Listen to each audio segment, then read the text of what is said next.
నమస్తే అండి, నేను మీ యష్మిత. ఈటీవీ లైఫ్ ఆధ్యాత్మిక ఛానల్ జీవన యోగ కార్యక్రమానికి మీ అందరికీ స్వాగతం.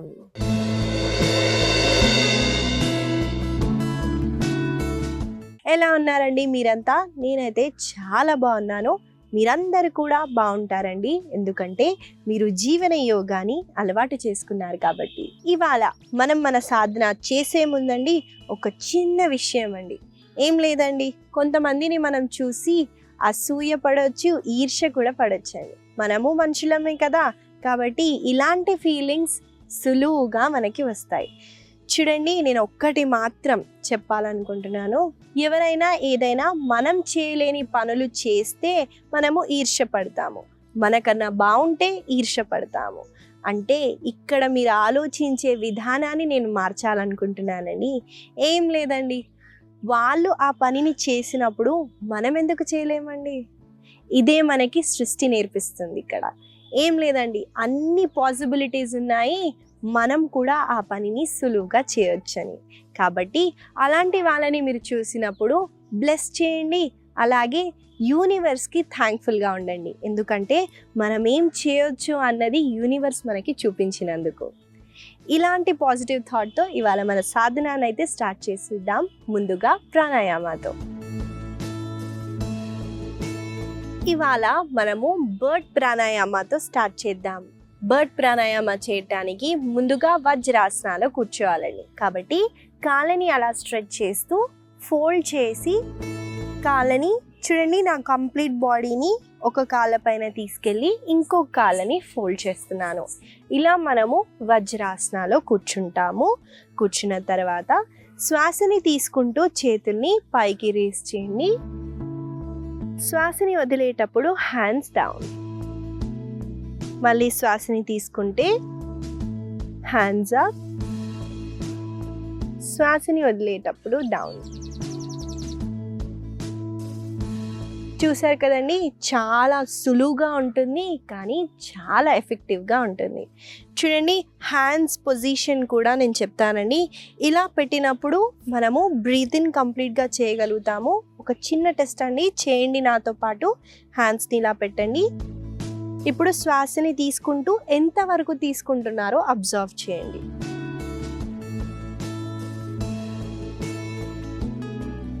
ఇప్పుడు పామ్స్ని డౌన్ చేయండి. సేమ్ ఇన్హేల్ చేయండి. అప్పుడు కొంచెం వరకే మనము బ్రీతింగ్ చేస్తాము. అంటే హ్యాండ్స్ పొజిషన్తో కూడా మన బ్రీతింగ్ అన్నది చాలా చేంజ్ అవుతుంది. ఇలాంటప్పుడు మనము హ్యాండ్స్ని రేస్ చేసినప్పుడు ఇంకెక్కువగా బ్లడ్ ఫ్లో అన్నది కిందికి వెళ్తుంది, అలాగే ఆక్సిజన్ని కూడా మనం ఎక్కువగా తీసుకోవచ్చు. కాబట్టి ఈ ప్రాణాయామాన్ని మనం కొన్నిసార్లు అయితే చేద్దాము. నాతో పాటు మీరు చేయండి.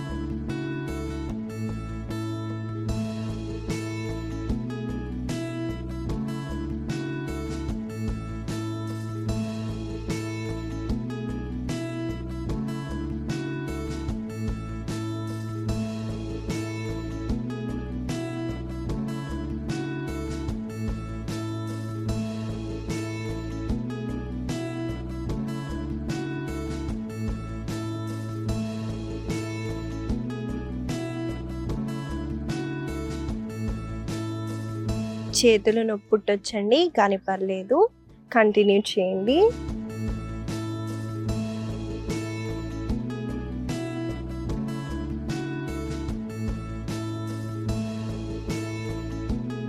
మెల్లగా రెండు చేతుల్ని రిలాక్స్ చేయండి. అబ్జర్వ్ చేయండి, బ్లడ్ ఫ్లో అన్నది ఎక్కువగా చేతుల్లోకి వెళ్తుంది.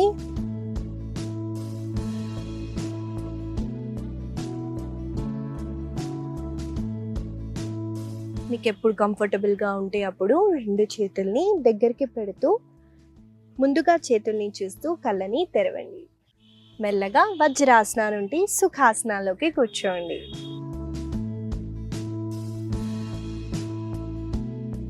ఇదండి బర్డ్ ప్రాణాయామ.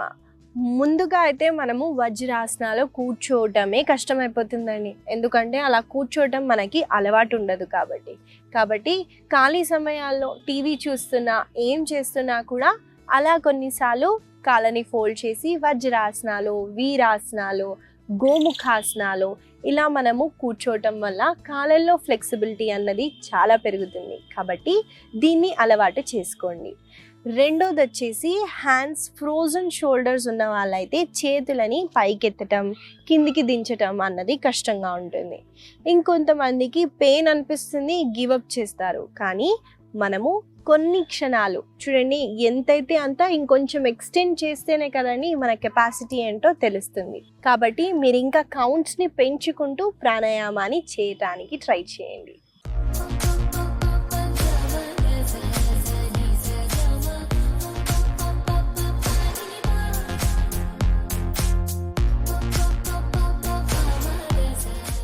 మనము ఆసన సాధనాలోకి అయితే వెళ్ళిపోదాం. ఏ హ్యాండ్ సపోర్ట్ లేకుండా నిల్చోటానికి ట్రై చేయండి.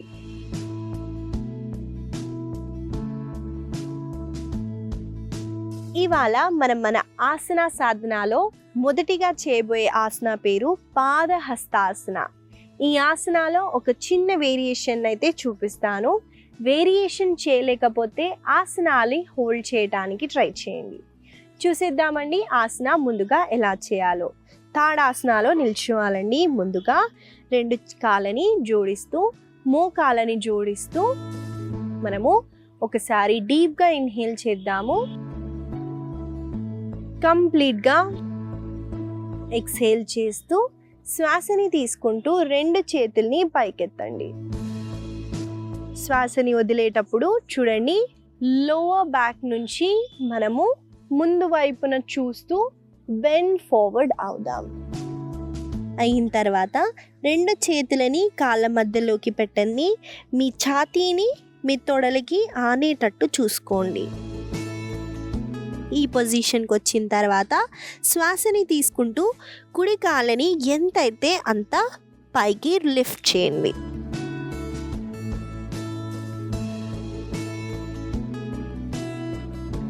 మళ్ళీ శ్వాసని వదులుతూ కాళ్ళని డౌన్ చేస్తూ ఈసారి చూడండి, ఛాతీని మన తొడల దగ్గరే పెడుతూ కాళ్ళని లిఫ్ట్ చేయాలి. చాలామంది ఇలా చేసేస్తారు, ఏ ఉపయోగం ఉండదు. కాబట్టి మనము ఈ పొజిషన్లో శ్వాసని తీసుకుంటూ ఎడమ కాళ్ళని పైకెత్తుతాం.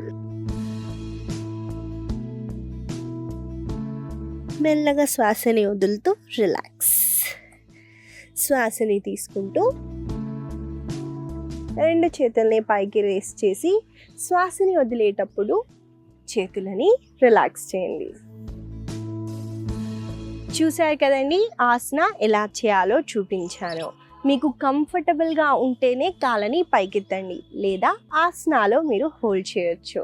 ఈ ఆసన మనం చేసేటప్పుడు ముఖ్యంగా చూడండి, ఈ భాగంలో మనకి ఎక్కువగా స్ట్రెచ్ అన్నది ఉంటుంది. ఆర్మ్ స్ట్రింగ్స్లో మనకి మంచి స్ట్రెచ్ ఉంటుంది. అలాగే కాళ్ళని లేపటం వల్ల హిప్ దగ్గర మనకి చాలా మంచి స్ట్రెచ్ ఉంటుంది. మైండ్ని చాలా కామ్ డౌన్ చేస్తుంది, స్కిన్ని గ్లో చేస్తుంది, హెయిర్ గ్రోత్కి కూడా చాలా బెనిఫిషియల్గా ఉంటుంది. ఇంకా ఈ భాగంలో చూడండి, మనకి చాలా కాంట్రాక్షన్ అవ్వటం వల్ల కొవ్వుని కూడా ఈజీగా కరిగించవచ్చు. ఈ ఆసనాన్ని ఈ వేరియేషన్తో పాటు కొన్నిసార్లు చేద్దాము. నాతో పాటు మీరు చేయండి.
మెల్లగా రిలాక్స్ అవ్వచ్చు.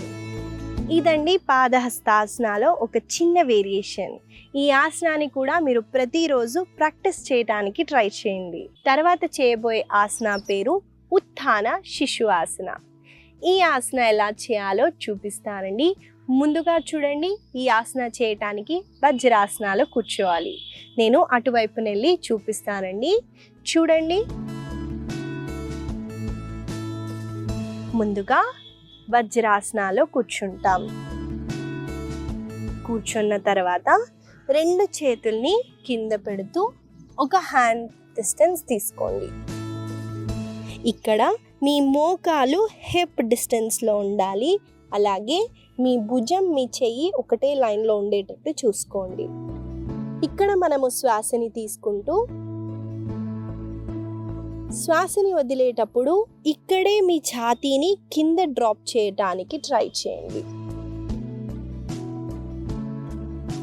ఈ పొజిషన్కి వచ్చిన తర్వాత ఒక చేతిని ఇంకో చేతిని ముందుకి స్ట్రెచ్ చేయండి.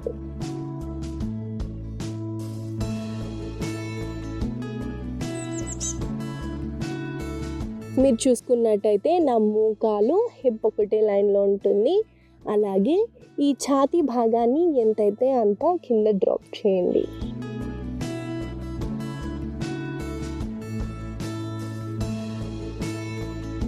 మళ్ళీ శ్వాసని తీసుకుంటూ చేతులని నార్మల్ పొజిషన్కి తీసుకొచ్చి పైకి రేజ్ అవ్వండి. ఇదండి ఉత్థాన శిశు ఆసన. ఈ ఆసన వల్ల మనకి ఎక్కువగా ఈ భాగంలో స్ట్రెచ్ ఉంటుందండి. అప్పర్ బ్యాక్ అంటారు. ఆ భాగంలో చాలా తక్కువగా స్ట్రెచ్ అయితే ఫీల్ అవుతాము. కాబట్టి ఈ ప్రాక్టీస్ని మనము కలిసి కొన్నిసార్లు చేద్దాము. నాతో పాటు మీరు చేయండి.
మెల్లగా శిశు ఆసనాలో రెస్ట్ చేయండి.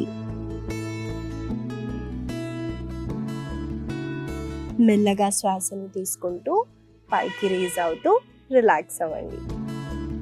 ఇదండి ఉత్థాన శిశు ఆసన.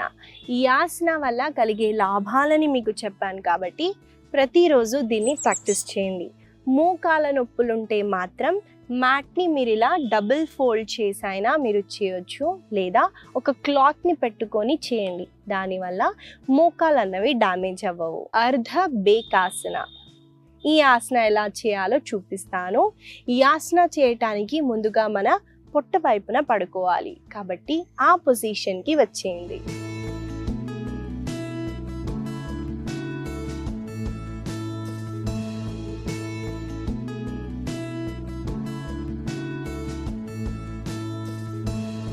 ముందుగా మనం ఇలా మన పొట్ట వైపున పడుకుంటామండి.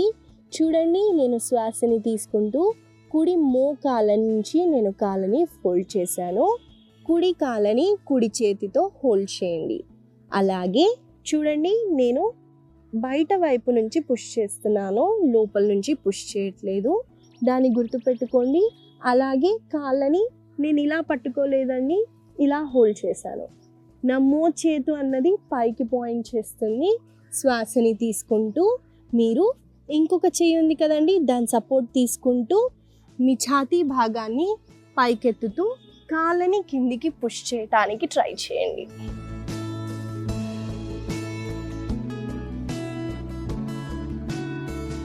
మళ్ళీ మెల్లగా రిలాక్స్ అవ్వచ్చు.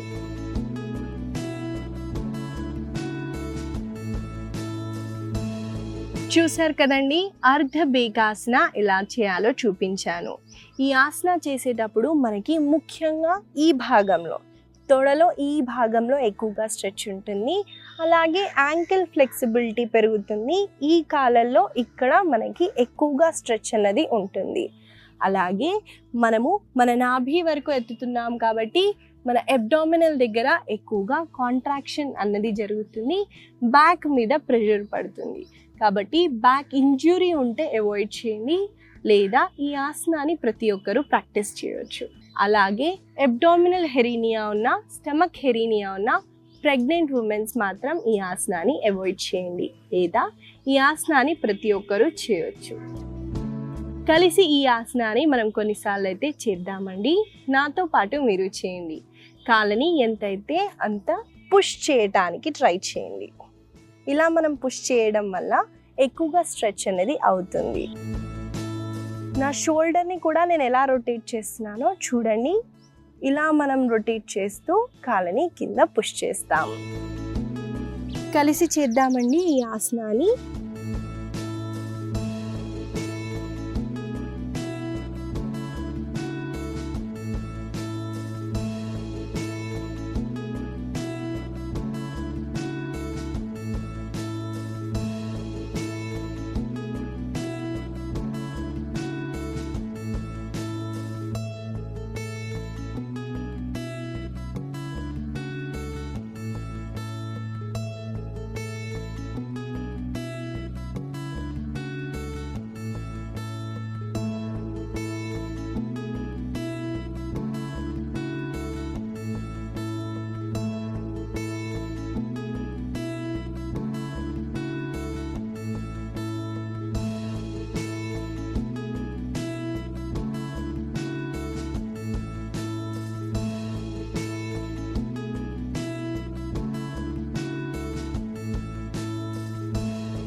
మెల్లగా మకరాసనాలో రెస్ట్ చేయండి.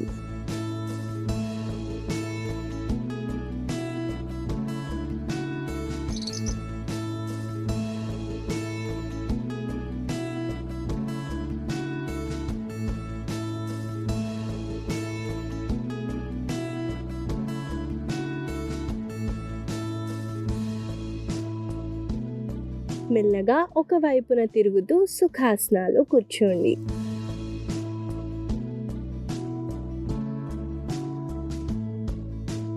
మనకి ఎక్కువగా యాంకిల్ డ్యామేజ్ ఉందనుకోండి, యాంకిల్ ఇంజ్యూరీ ఉన్నా, మోకాల నొప్పులు ఉన్నా కూడా ఈ ఆసన వల్ల పెయిన్ అన్నది అగ్రివేట్ అవుతుంది. కాబట్టి చూసి మీ బాడీ పెయిన్ లేకపోతేనే చేయటానికి ట్రై చేయండి.